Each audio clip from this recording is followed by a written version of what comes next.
Welcome to Dungeon Academics. My name is Thomas and I will be your instructor.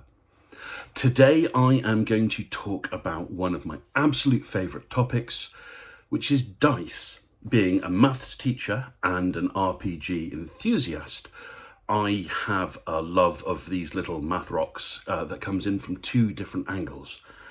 And I've made quite a few videos on them before, but something happened and it just gave me a good reason to talk about those clickety-clackety little magic stones all over again.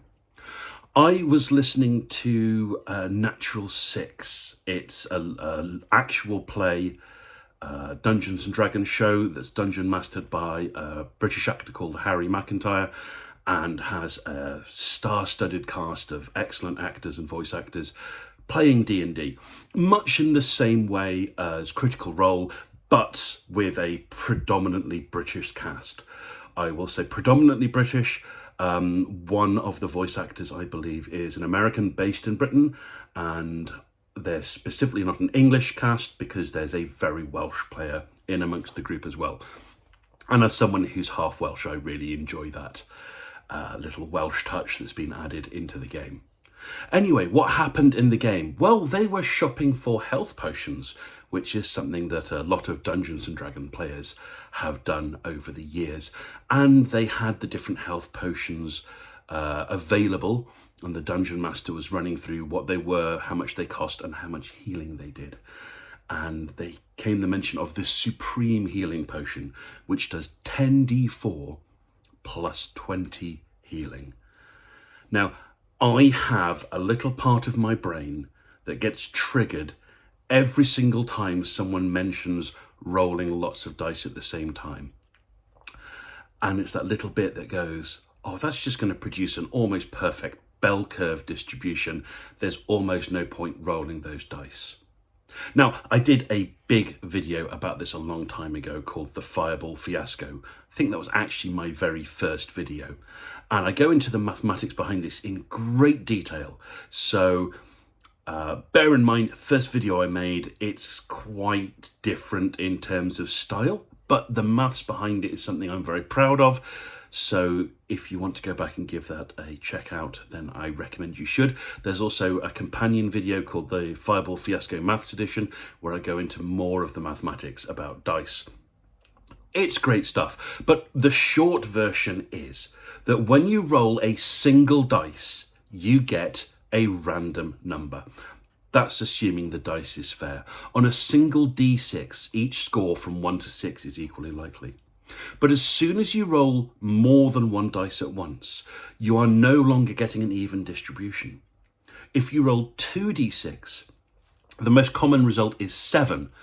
There are 6 different ways to roll a 7 on 2d6, but there's only one way to roll a 2 and one way to roll a 12. And you end up with a sort of pyramid distribution, with 7 being 6 times more likely than either 2 or 12 individually. And as you roll more and more dice, this pyramid evolves into this smooth bell curve shape. Anyone that studied mathematics to high school level should be familiar with something called normal distribution. And this is a mathematical distribution that yields a bell curve shape. Now, normal distribution is normally only worked for things with continuous variables or values. That means it can take any value from the minimum to the maximum. Now, dice, you can't do that. You can't roll 4.5 on a normal dice. So you end up with a sort of stepped distribution, but the shape of the distribution does match a bell curve very closely. And the more dice you roll, effectively the thinner those little slices are and the closer and closer to a bell curve shape you get. By the time you are rolling 8 or more dice, it is indistinguishable from a bell curve. And rolling 10d4, it's almost a perfect bell curve distribution. What this means is that the results that are closest to the average, the mean result, are far more likely.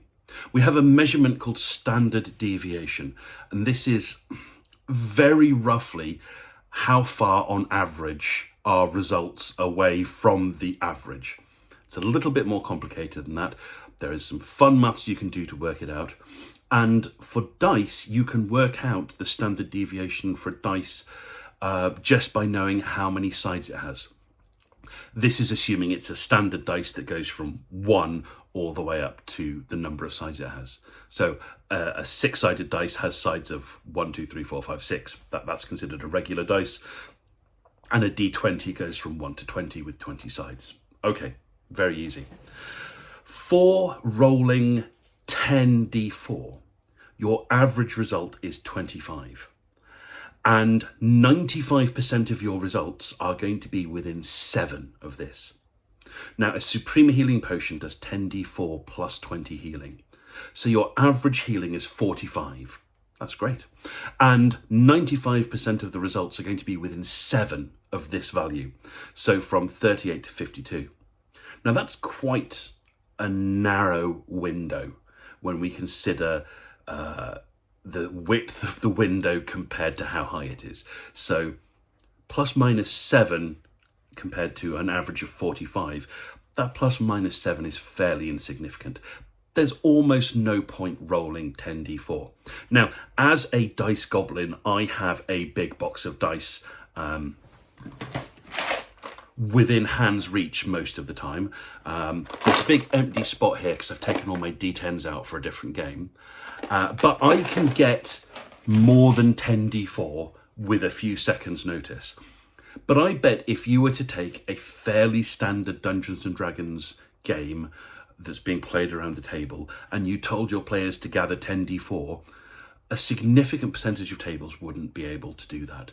Most people buy 1 or 2 dice sets, so they have 1 or 2 of each dice, perhaps with the exception of 6-sided dice.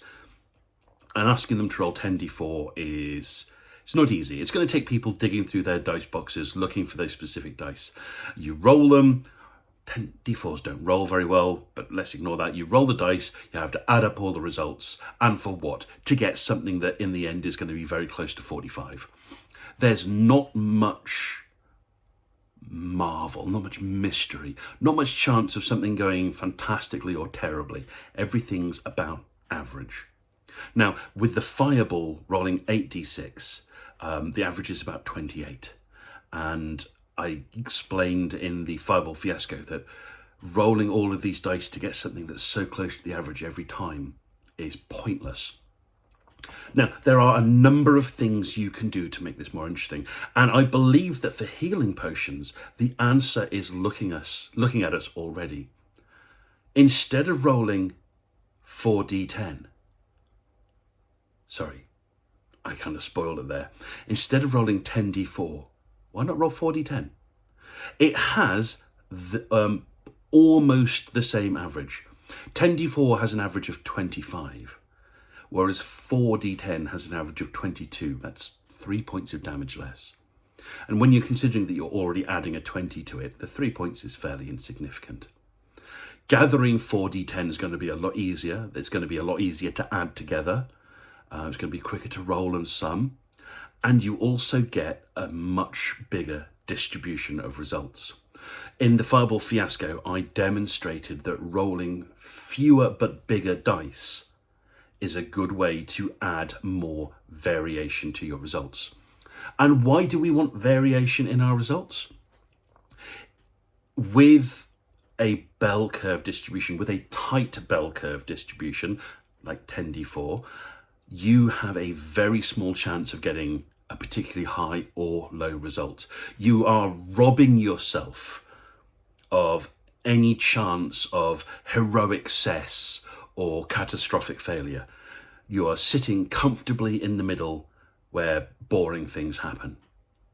Changing the 10d4 of a Supreme Healing Potion to a 4d10 only reduces the total amount of healing by a couple of points, but it massively changes the distribution of results, making them more interesting, and makes it easier and quicker for players to gather their dice. And we could do this for almost all of the healing potions. Your common healing potion is 2d4 plus 2, I think, and a greater healing potion is 4d4. But after that, why don't we abandon the d4s?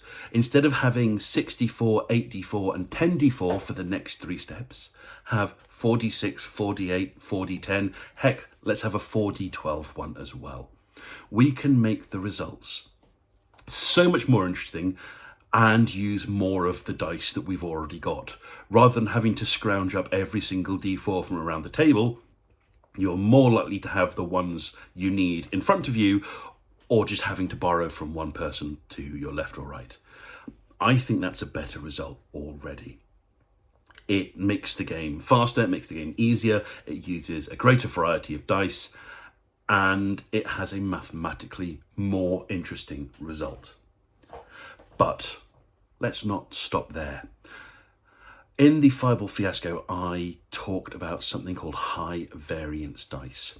High variance dice are ones that replace regular dice, and they have a different distribution of results. Not all the faces are different. There are some values that are repeated, and you have much more of the very low and very high results and nothing in the middle.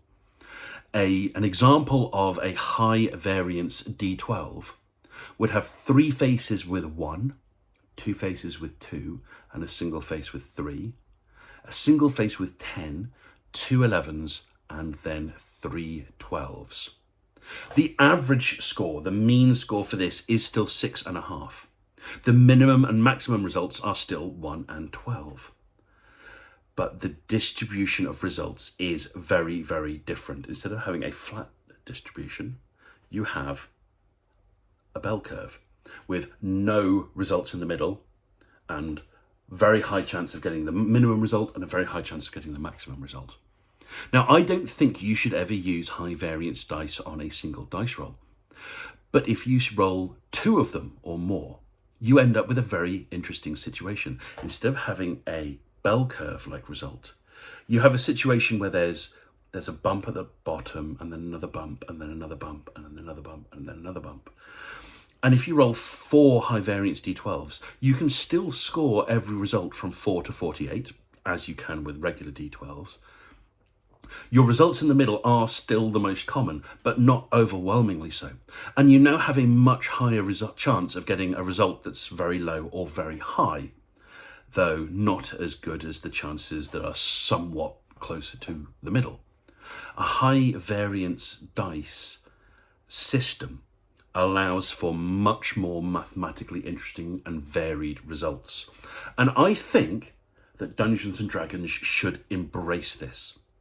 Now, there was an attempt to launch a range of high variance dice by a well-known manufacturer of gaming furniture and accessories, who I won't name at this point, and I think they completely fluffed the idea of high variance dice.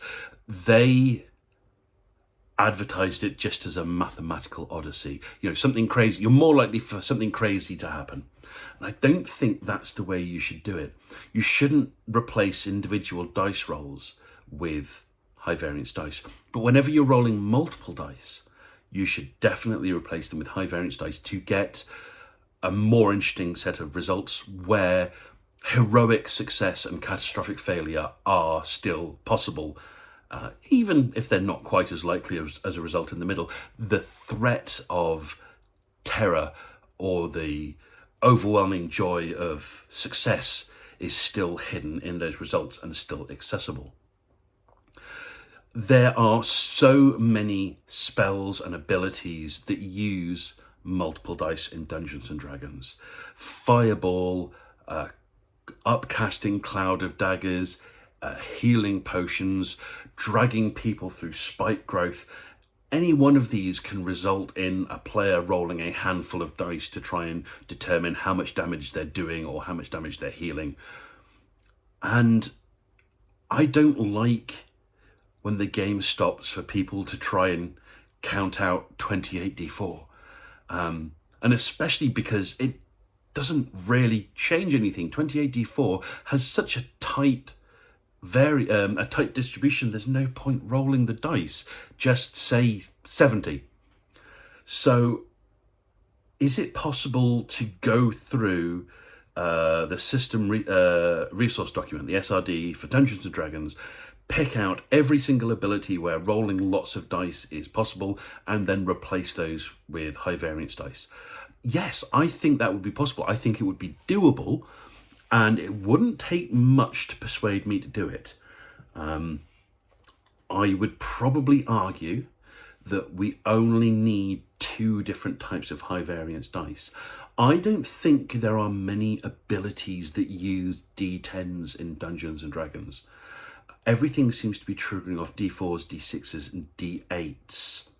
And I would argue that instead of using D6s, you roll half the number of dice and use high variance D12s.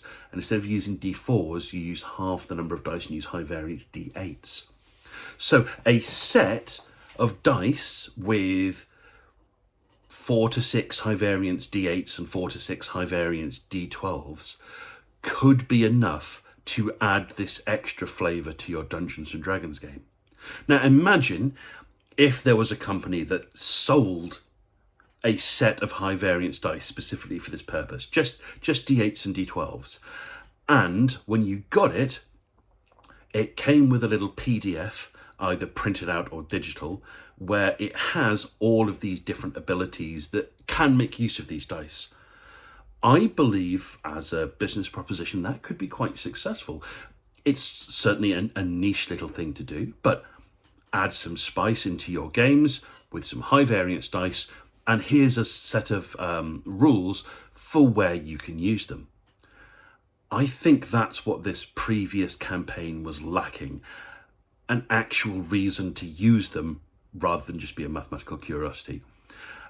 You go through the SRD, you look for every single ability that uses a big handful of dice, and you edit them to use high variance dice.